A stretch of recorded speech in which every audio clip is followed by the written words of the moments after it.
SD studio with the custodian.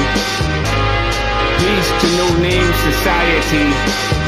Them MCs, man, variety. We got those producers. We got those fellas artists. Don't let us start this. Back in Brick City again with the custodian and my grizzly on.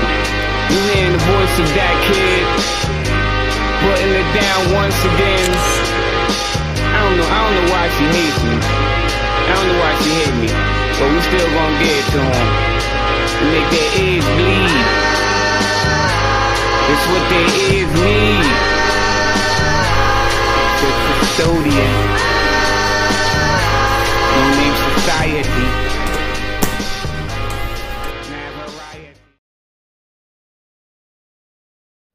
After a whole day spent travelling, on the 26th of June 2018, at roughly 8 AM in the morning, we arrived at KLIA International Airport.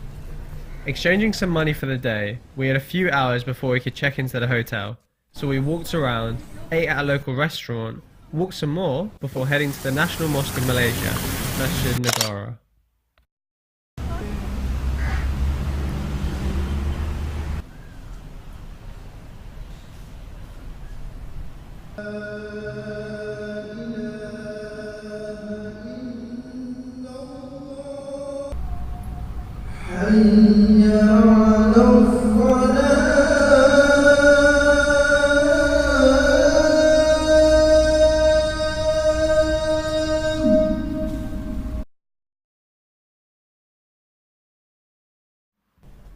Our first hotel was located in the east side of Kuala Lumpur, in an area where a lot of South Asian people lived. We unpacked and relaxed for a little while before a short trip to Masjid Jamek for evening prayer. After prayer, we found out that we were very close to Central Market, originally built in 1888, serving as a food market for the miners. In the current day, it was renovated into a heritage mall from 1986.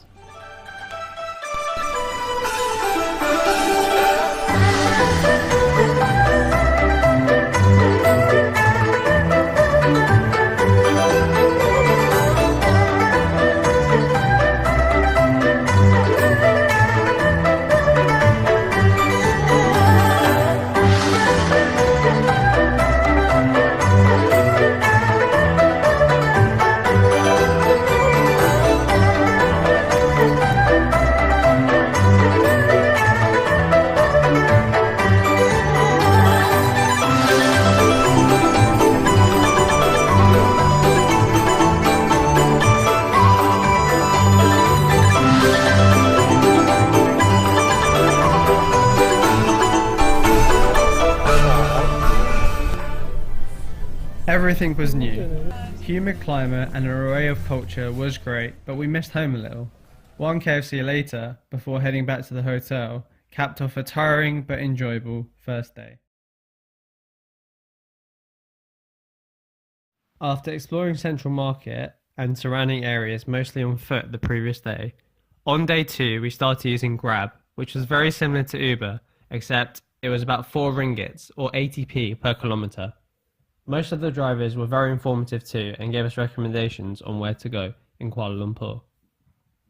Our first stop of the day was the National Museum, which had its own local cafe. The food was very reasonable, a common theme in Malaysia. It was typical to have fresh fruit juice with every meal, with the climate being around 30 degrees and humid throughout the whole year.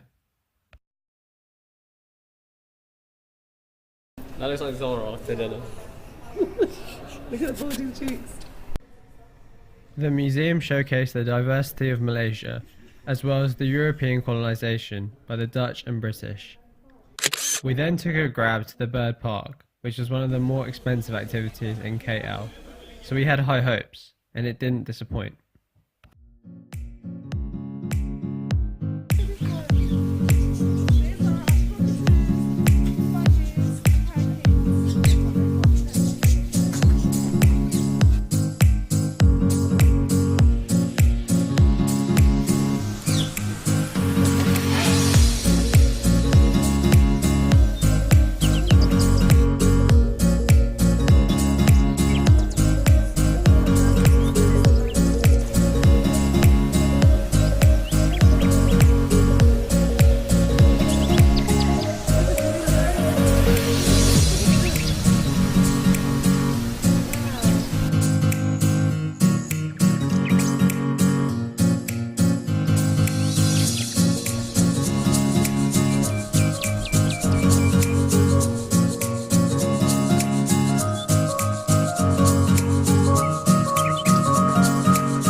The bird park was definitely a worthwhile experience, and we ended up spending most of the afternoon there before heading to another local mosque, Masjid India, for evening prayer.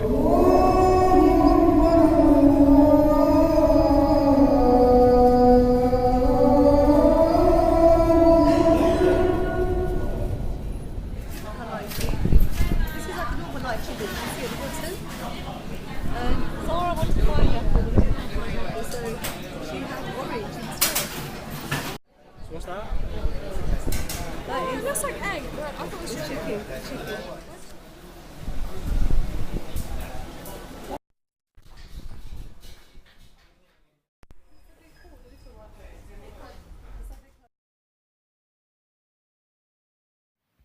In our last full day in Kuala Lumpur, we wanted to explore some more of the Islamic heritage. We took a grab to the Islamic Arts Museum, and the driver had some questionable music.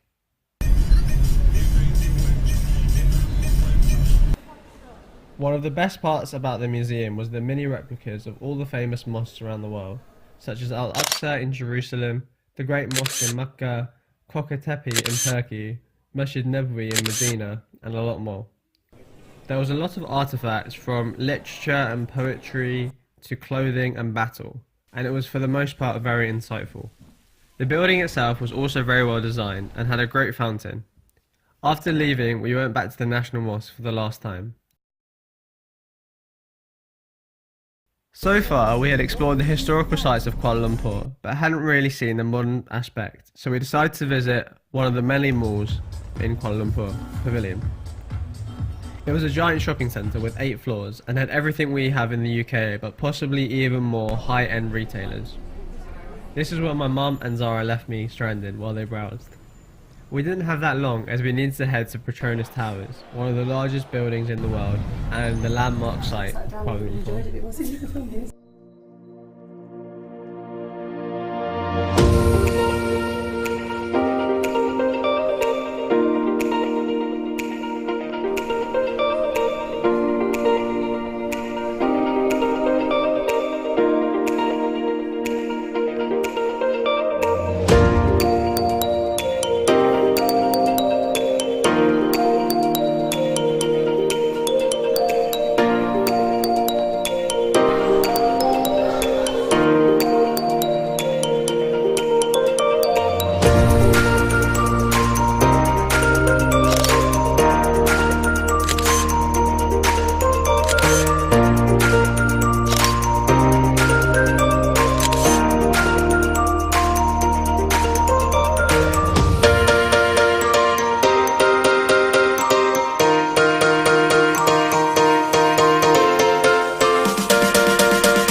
Every night in Kuala Lumpur, a light show is hosted in Central Park, and as it was our last night, we wanted to see the spectacle. It was amazing.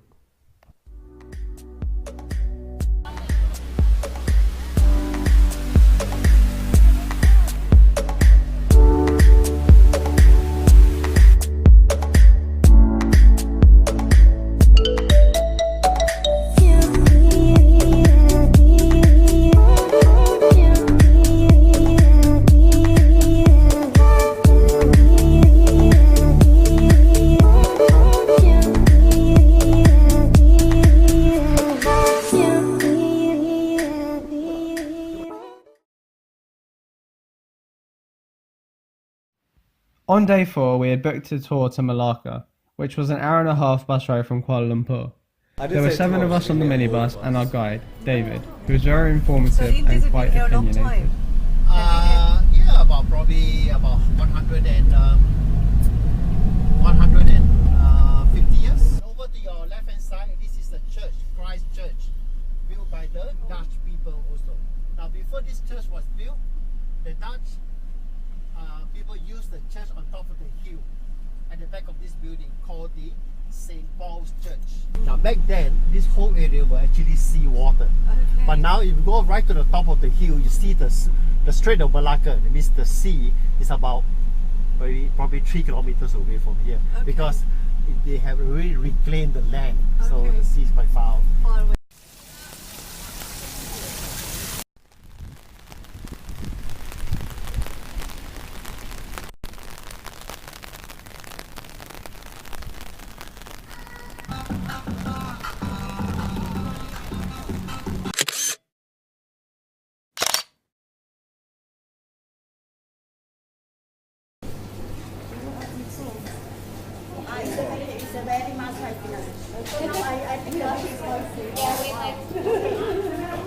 After seeing St. Paul's Church and Afamosa, we ate a variety of dishes at a local restaurant. All the seafood was very fresh and most of the time they were left untouched, so breaking up prawns was pretty fun, I guess. After food, we visited a Buddhist temple as well as another mosque. One thing that we really appreciated in Malaysia was how people of different faiths and beliefs live so peacefully. There would be churches next to Hindu temples and mosques, all side by side, and everyone was very respectful of each other. Better colours. As we had a bit of time to spare, we decided to do some shopping on Jonk Street. It is very common to haggle on prices, and we often found that shopkeepers would accept as low as 25% of the original asking price. We didn't buy too many items on our trip, but we made the most of the great fruit juice every time we stopped. For the first time on our trip, it had rained, which was actually quite refreshing. Tired from the trip and the walking, we headed back to the minibus. When we got to our hotel, we relaxed and planned for the next day in which we'd be travelling. It was at this point I realised how much editing I had to do, so I got to work on that.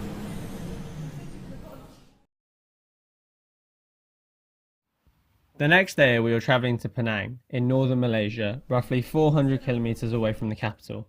Thanks to Mum's regimental planning, we were all packed up and ready to go early, so that we could revisit some of our favourite local places for the last time. Breakfast was served in Cardo restaurant, and it was more Indian rather than Malaysian style food. We headed back to Central Market again to get some gifts for family and friends, and I got separated once again, so I spent most of the time looking for my mum. When I found them, they were leaving the market, which was just lovely.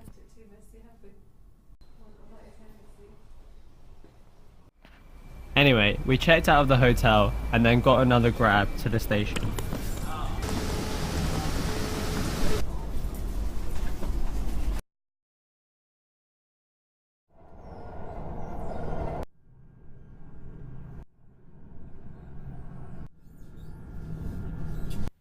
Four and a half hours later, we had arrived in Butterworth from Penang.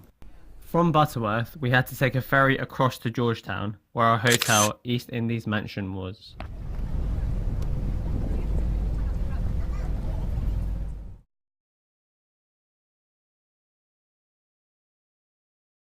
The hotel was quite literally a mansion. There was about 8 bedrooms all spread out. It was the complete opposite of our first hotel, with giant rooms and largely wooden furniture. The negative was the thin walls and floors, which meant we could literally hear anything. And also, the fact that the lobby was open-roofed meant it attracted mosquitoes. For dinner, we went out to eat at a restaurant, which was again Indian-style food. Our second hotel was in a largely Indian-populated area as well, close to all the landmark sites.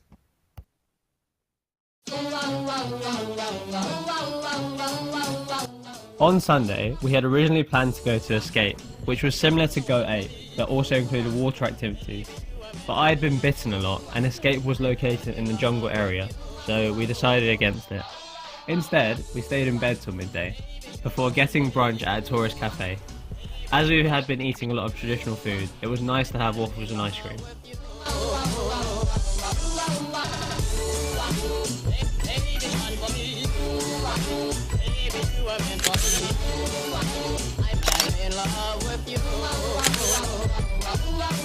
The night before, we were given a map of landmark street art, so we walked around trying to find them all. We found another beautiful mosque and refreshed ourselves with cold water and fans from the heat.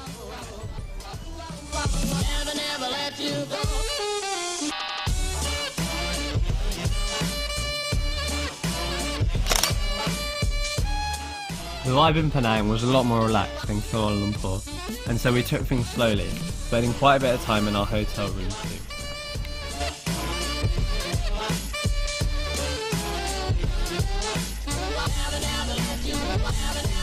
As Georgetown is on the coast of Penang, we decided to relax by the pier for a while before walking to Kapatan Kaling Mosque, one of the oldest in Malaysia.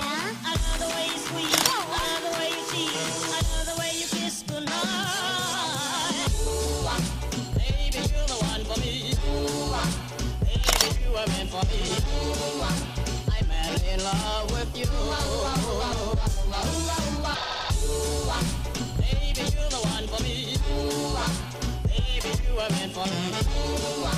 I'm madly in love with you. Baby, you're the one for me. Baby, you are meant for me. I'm madly in love with you. Baby, one for me. Baby, meant for me. I'm madly in love with you. After praying there and soaking in the sunset view, we ate at Restaurant Capitan, which was amazing apart from the lengthy time it took to get off it. I'm madly in love with you.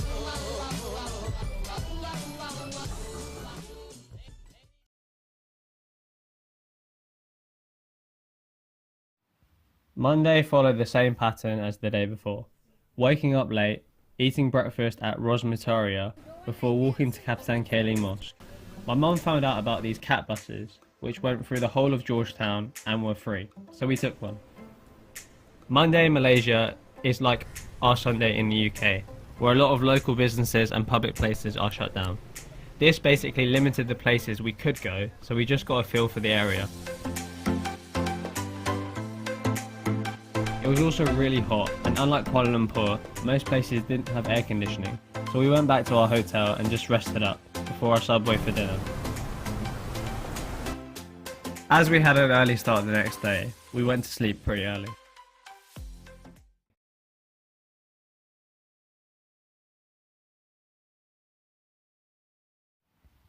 Penang Hill was one of the landmark destinations, and we wanted to see the view at sunrise. A special train was created in 2011 to ascend 833 meters above sea level. The view was incredible and there was a variety of animals at the top.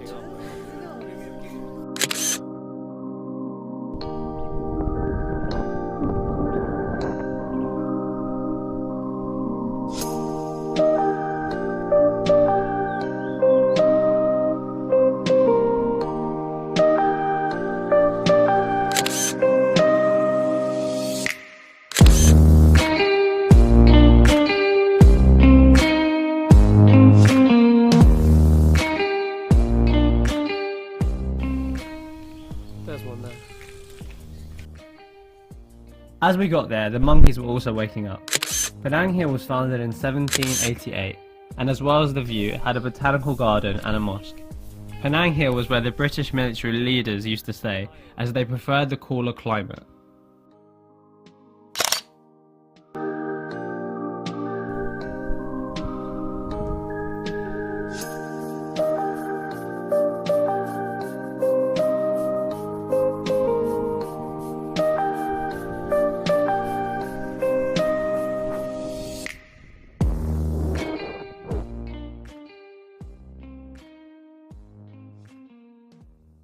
After descending back down from the hill, we took another cat to East Indies Mansion, where we chilled for a bit before checking out. A quick grab to the pier before the ferry trip from Georgetown to Butterworth again. Leaving Penang, we thought that the food was great, but there wasn't that much to do in the area. To get from Butterworth to Langkawi Island, we could have taken a 3-hour ferry straight there, but we were warned that the ferries weren't the most enjoyable, to say the least, and that's putting it lightly. We split the journey with a coach ride to Kuala Lumpur before a shorter ferry. Arriving at around 9 o'clock, we still had to take a grab before crashing at our hotel.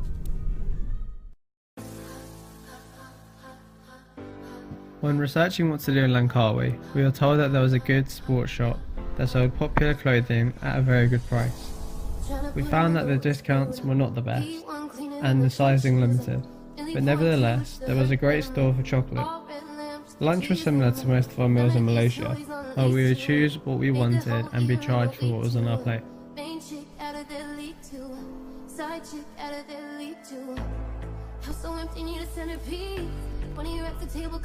After a bit more window shopping, we decided to head back to the hotel, just as the thunderstorm started. We've been invited to a Eid party, which is hosted by the restaurant across the home where we're staying. It's actually called Homestay, and it does feel like home.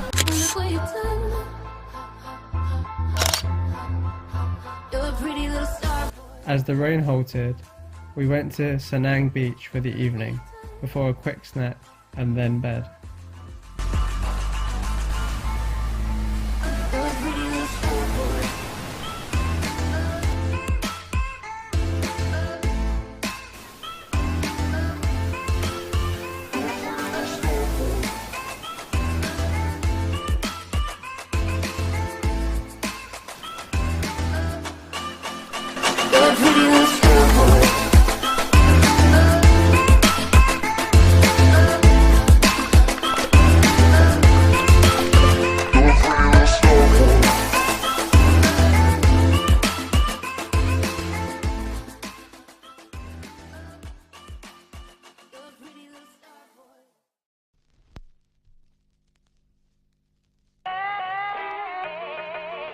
The night before we had booked the mangrove tour, which, alongside the cable cars and the beaches, were the main attractions of Langkawi.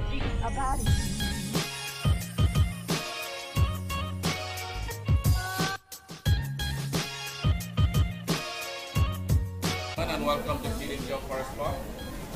And allow me to introduce myself. My name is Khairul. You can call me Khairul or Khairul, but I'm from Malaysia. I'm not from Egypt. Just make it easy for you to call my name. Alright.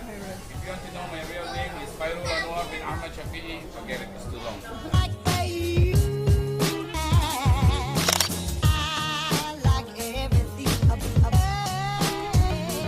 The tour was mostly by speedboat, and our first stop was the bat caves. Bats are essentially blind, but have very acute sense of hearing, so we had to be very quiet as to not disturb them. Outside of the bat caves, there were monkeys hanging about, looking for any food they could see in our belongings.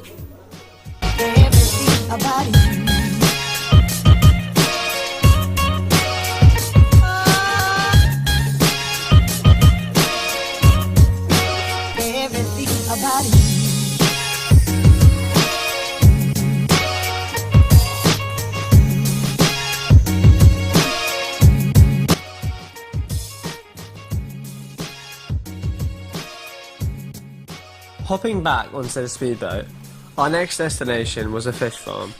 There were eels, barracudas and plenty of other sea life, and a lot of them could be cooked and eaten at the restaurant next door.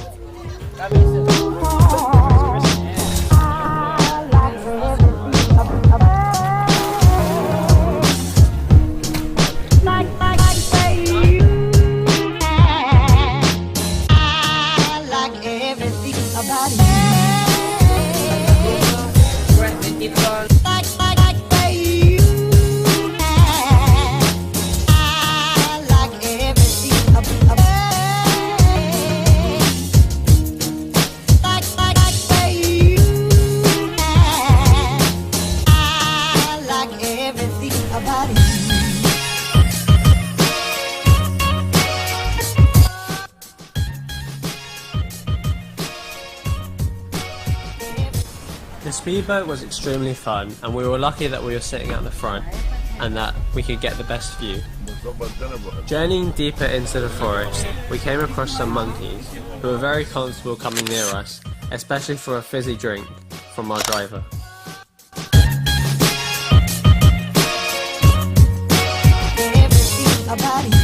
We came across a large lake in which plenty of eagles were circling, which were being artificially fed chicken from our tour guides.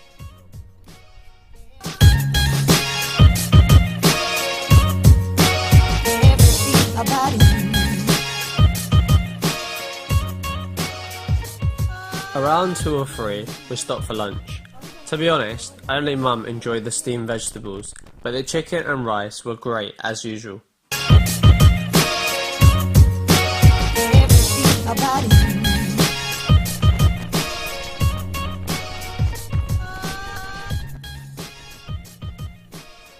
Zooming around on the boat, we came to a small beach near the Andaman Sea, which was amazing. The water was beautiful and we floated there for a while.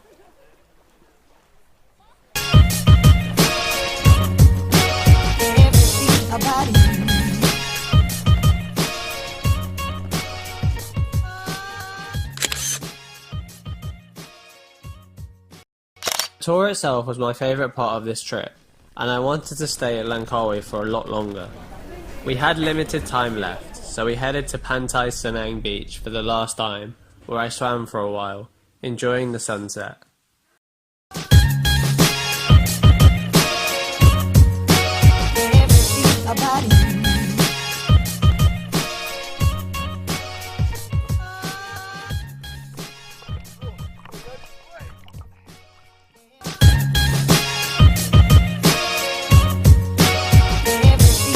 We ate in a cafe next door, which was owned by the same family whose hotel we stayed at. It was a perfect end to a great day.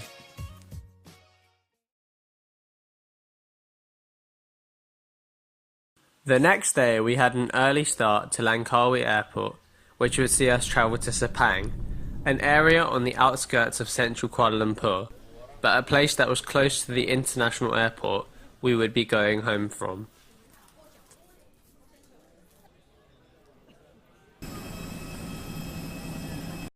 Langkawi was definitely my favourite destination in Malaysia. There was a lot to do, great food, a relaxed vibe and amazing people, and I would definitely recommend for anyone travelling to Malaysia to come to Langkawi Island.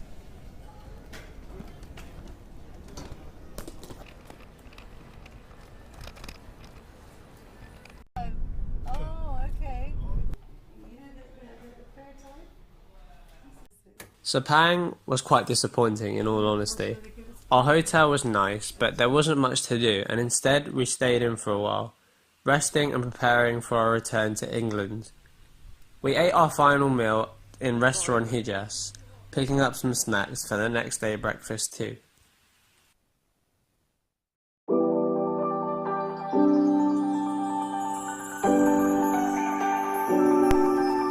Like the first day I documented, this day was one of travelling. Firstly, we took a gap bus to the airport and checked in. Staring into the sun, which tries to blind our eyes. Oh, we're dancing forever under the beautiful. Before getting a late breakfast. We're currently running to get our plane because someone decided to get McDonald's. And we almost missed our flight. On the plane, I managed to stream the England-Sweden game for about 10 minutes, but apart from that, it was uneventful. You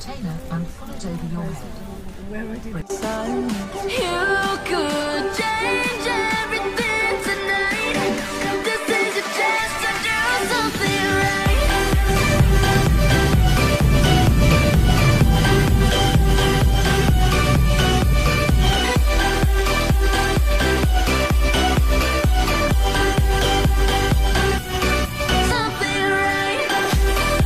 Malaysia is undoubtedly one of the best countries I have been to. The respectfulness of the locals, ethical diversity, brilliant weather, and the food were part of the reason why this trip was so enjoyable. Until the next adventure. Holding on to the memories and photos that remain. Still lost in oblivion. No one to show the way.